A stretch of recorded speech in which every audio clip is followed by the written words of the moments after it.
पिया तू अब तो आजा। भारतीय सिनेमा की अब तक की सबसे मशहूर डांसर, जिनकी शोहरत की ऊंचाइयों को आज तक कोई भी डांसर छू नहीं पाई है।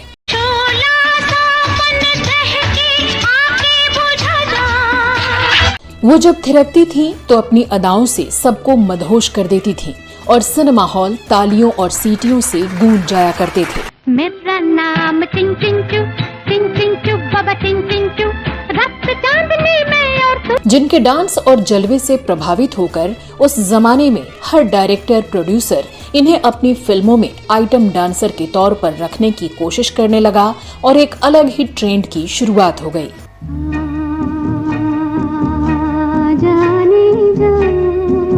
जिनकी सेक्स सिंबल की पहचान बनी और वो फिल्मों में हमेशा के लिए एक मिसाल बन गईं और अपनी कामयाबी से इतिहास रच दिया। मेरा दिल यार का दीवाना। लेकिन क्या आप जानते हैं कि ये फेमस अदाकारा अपने परिवार के साथ बर्मा से जंगल के रास्ते छिपकर भारत पहुंची थी। रास्ते में इनकी भाई की मौत हो गई थी और लंबे समय तक ये भूख और प्यास से तड़पती रही थी। दिल न कहीं लगना, जालिम है ये ज़माना, दिल न कहीं लगना। क्या आपको पता है कि इनकी मां ने पहले 2 शादियां की, दोनों से बच्चे पैदा किए और जब ये अदाकारा अपने सभी भाई बहनों का खर्च चला रही थीं, तब मां अपनी जवान बेटियों को छोड़कर एक ड्राइवर के साथ भाग गई थीं।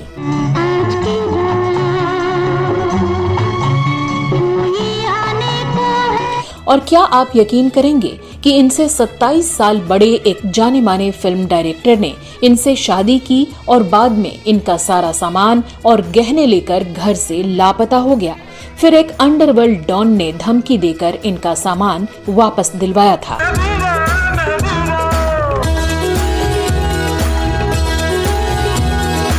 तो कैसे इस सुपर डांसर और अदाकारा की जिंदगी असल में भी बिल्कुल फिल्मी रही और कैसे बेहद गरीबी और लाचारी से ये शोहरत और दौलत की ऊंचाइयों पर जा पहुंची।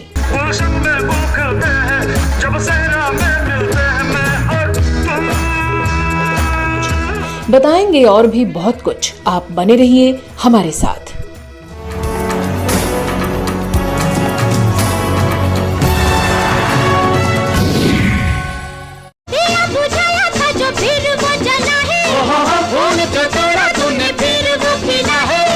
नमस्कार दोस्तों, मैं हूं श्वेता जया और आप देख रहे हैं फिल्मी बातें।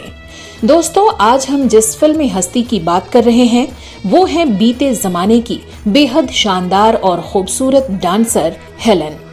गर्म है, तेज है, ये निगाह है मेरी। उन्हें कभी गोल्डन गर्ल कहा गया तो कभी सुपर डांसर, कभी सेक्स सिंबल तो कभी डांसिंग क्वीन।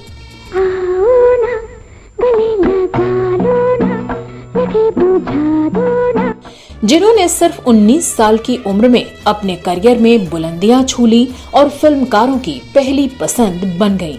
मेरी जहाँ मैंने कहा, मेरी जहाँ तुमने सुना। उनका ऐसा आकर्षण होता था कि उनके डांस मूव्स को देखने के लिए लाखों दर्शक सिनेमा हॉल तक खींचे चले आते थे और उनकी अदाओं पर दिल हार बैठते थे।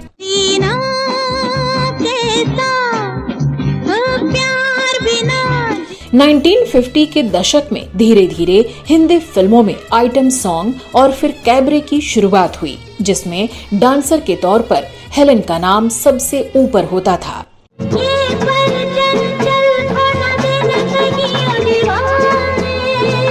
फिर ऐसा हुआ कि फिल्म की हीरोइन कम चर्चा में होती और एक कैबरे से ही हेलन उन पर भारी पड़ जाती थी। हालांकि इनसे पहले कुक्कू मोरे भी खूब मशहूर थीं, लेकिन तब फिल्मों में कैबरे और आइटम नंबर कम ही रखे जाते थे। तो हेलन ने सिर्फ 13 साल की उम्र में अपना करियर शुरू किया और 19 की होने तक टॉप की डांसर बन गईं।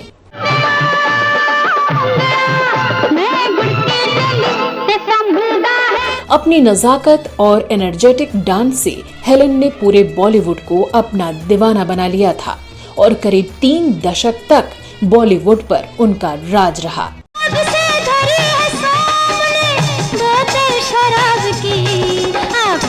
इस दौरान फिल्म चाहे किसी भी हीरो हीरोइन की हो, हेलन का आइटम नंबर हिट होने की गारंटी बन गया था।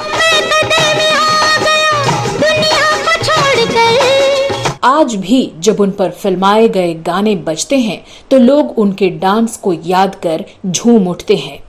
रात जाती है चुपके से मिल जाए दोनों।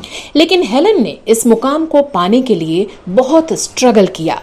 छोटी सी उम्र में अपने पूरे परिवार की देखरेख की, उनका खर्च उठाया और जिस भट्टी की ताप में जलकर वो खरा सोना बनी, वो ज्यादातर लोगों को जला देती है। करने प्यार करने के दिन है यही। तो आगे आपको बताएंगे कि कैसे हेलन कामयाबी की ऊंचाइयों पर पहुंची, कैसे सालों तक बॉलीवुड पर राज किया और कैसे एक्टर सलमान खान, उनकी मां और पूरे परिवार के विरोध के बावजूद वो फेमस राइटर सलीम खान की दूसरी बीवी बन गईं। तो चलिए सबसे पहले बात करते हैं कि कौन थी हेलन, कैसे उनका भारत और फिर फिल्मों में आना हुआ था। हेलन का जन्म बर्मा यानी आज के म्यांमार में 21 नवंबर 1938 को हुआ था। उनकी मां का नाम मर्लिन था जो बर्मीज थी और पिता जॉर्ज एंग्लो इंडियन थे। उनके जन्म के कुछ ही दिनों बाद उनके पिता की मृत्यु हो गई। फिर मां मर्लिन ने एक ब्रिटिश सैनिक रिचर्डसन से शादी कर ली, लेकिन सेकेंड वर्ल्ड वार में जापानी सेना ने बर्मा पर हमला किया तो रिचर्डसन भी शहीद हो गए। साल था 1943। तो मर्लिन और उनका परिवार गांव के कई लोगों के साथ पैदल भारत की तरफ कूच कर गया। हेलन और उनकी मां के साथ उनका भाई रोजर और सौतेली बहन जेनिफर भी थे। वो डिब्रूगढ़ पहुंचे और फिर वहां से कोलकाता गए। इस बीच उनकी मां का मिसकैरेज भी हो गया और कोलकाता पहुंचते पहुंचते स्मॉल पॉक्स ने हेलन के भाई को भी छीन लिया। वहां मां नर्स का काम करने लगी और बेबी हेलन ने स्कूल में पढ़ाई के साथ छोटे मोटे काम शुरू किए, लेकिन जल्द ही उन्हें आर्थिक तंगी ने घेर लिया। हेलन अपनी मां और बहन के साथ फिर मुंबई आ गईं। उन दिनों हिंदी फिल्मों में कुक्कू मोरे सबसे हिट और महंगी डांसर हुआ करती थीं, जो 1940 और 50 के दशक में एक गाने पर परफॉर्म करने का 6,000 रुपए लेती थीं। वो हिंदी सिनेमा में रबर डॉल के नाम से मशहूर थी। वो एंग्लो इंडियन थी और बेहद दयालु स्वभाव की थी। उन्होंने कई एक्टर्स को फिल्मों में एंट्री दिलवाई थी, जिनमें से कैरेक्टर रोल आर्टिस्ट प्राण भी शामिल थे। हेलन की मां ने कुक्कू मोरे से अप्रोच किया और अपने एंग्लो इंडियन संबंधों का वास्ता देकर बेटी के लिए काम मांगा। कुक्कू ने हेलन को कोरस डांसर के तौर पर कई फिल्मों में काम दिलवाया, जिनमें आवारा, साबिस्तान, आलिफ लैला आदि प्रमुख थीं।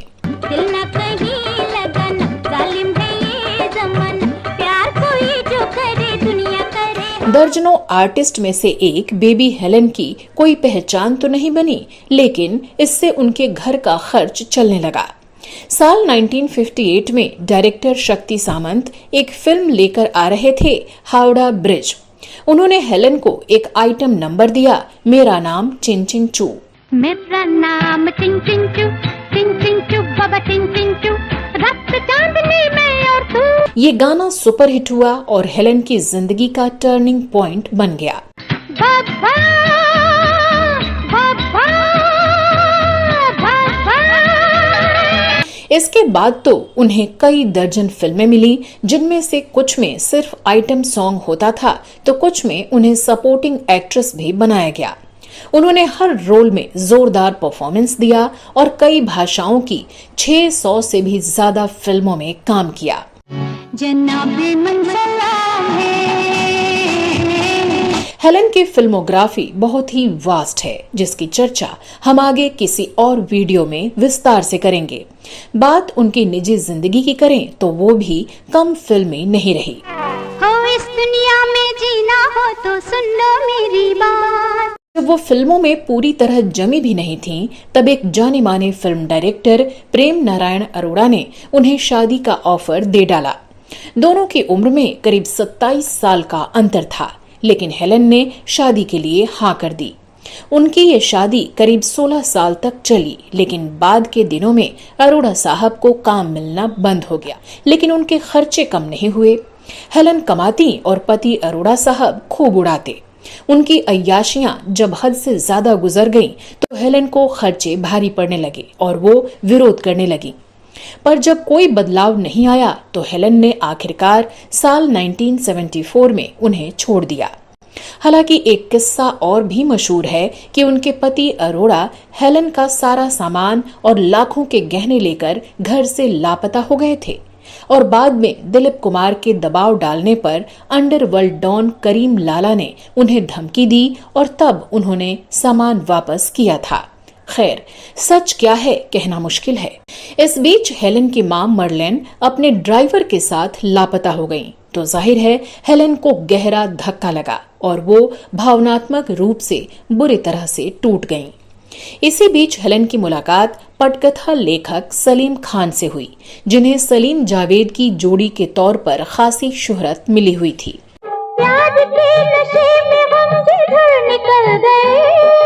हालांकि सलीम पहले से ही शादीशुदा थे, लेकिन उन्होंने सन 1981 में हेलन से शादी कर उन्हें दूसरी पत्नी का दर्जा दिया।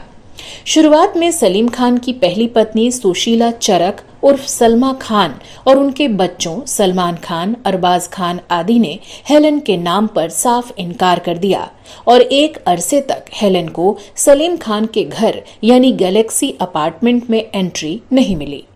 लेकिन बाद में उन्होंने पूरे परिवार से मिलकर उनके बीच अपनी जगह बनाई। कहते हैं कि हेलन के सरल स्वभाव ने सबका दिल जीत लिया और वो खान परिवार के काफी करीब आ गईं। बताते हैं कि सलमा खान को डर था कि अगर हेलन के बच्चे हुए तो सलीम खान उन पर अपने बच्चों से ज्यादा ध्यान देने लगेंगे। यही वजह थी कि हेलन ने कोई औलाद पैदा नहीं की। तो वहीं बॉलीवुड में कुछ लोग ये भी कहते हैं कि हेलन ने अपने करियर पर ध्यान देने के लिए संतान सुख पर ध्यान नहीं दिया, क्योंकि वो पहले से ही एक शादी में धोखा खा चुकी थी। सलीम खान से शादी के बाद उन्होंने एक लावारिस बच्ची अर्पिता को गोद लिया, जिसकी शादी साल 2014 में बड़ी धूमधाम से हैदराबाद के फलकनुमा पैलेस में आयुष शर्मा नाम के एक बिजनेसमैन एक्टर से संपन्न हुई। फिर सलमा ने भी बड़ा दिल किया और सलीम खान के बच्चों ने भी हेलन को मां का दर्जा दे दिया। सलमान खान तो कई बार फिल्मों में हेलन के संग स्क्रीन शेयर करते भी देखे गए। कि बहादुर शाह जफर ने अपनी गद्दी छोड़ी थी, उस दिन हेलन ने स्टार्ट किया था अपना करियर। उम्र बढ़ने के साथ हेलन ने हिंदी फिल्मों से धीरे धीरे दूरी बना ली और साल 1983 में संन्यास ले लिया। उसके बाद वो कुछ एक फिल्मों में सिर्फ कैमियो रोल में ही नजर आईं। हेलन को कई पुरस्कार मिल चुके हैं और भारत सरकार ने वर्ष 2009 में उन्हें पद्मश्री पुरस्कार से भी सम्मानित किया है। तो दोस्तों, आपको ये वीडियो कैसा लगा हमें कमेंट बॉक्स में जरूर बताइएगा। अगर आपके पास हेलन से जुड़ी कुछ और जानकारी हो तो वो भी हमसे जरूर शेयर कीजिएगा। आप YouTube के थैंक्स बटन के जरिए मेरे काम को सपोर्ट भी कर सकते हैं, जिससे मैं आगे भी आपके लिए ऐसे ही इंफॉर्मेटिव वीडियोस बनाती रहूं। आप अगर इसी तरह के कुछ और फिल्मी किस्से कहानियां देखना चाहते हैं तो हमारे दूसरे चैनल ड्रामा सीरीज इंडियन और वो पुराने दिन का भी रुख कर सकते हैं। साथ ही अगर आप घूमने फिरने के शौकीन हैं तो मेरे travel channel Shweta Jaya travel vlog को भी देखना मत भूलिएगा। इन सभी चैनलों के लिंक मैंने डिस्क्रिप्शन में डाल दिए हैं। अब दीजिए अपनी दोस्त और होस्ट श्वेता जया पांडे को इजाजत। नमस्कार।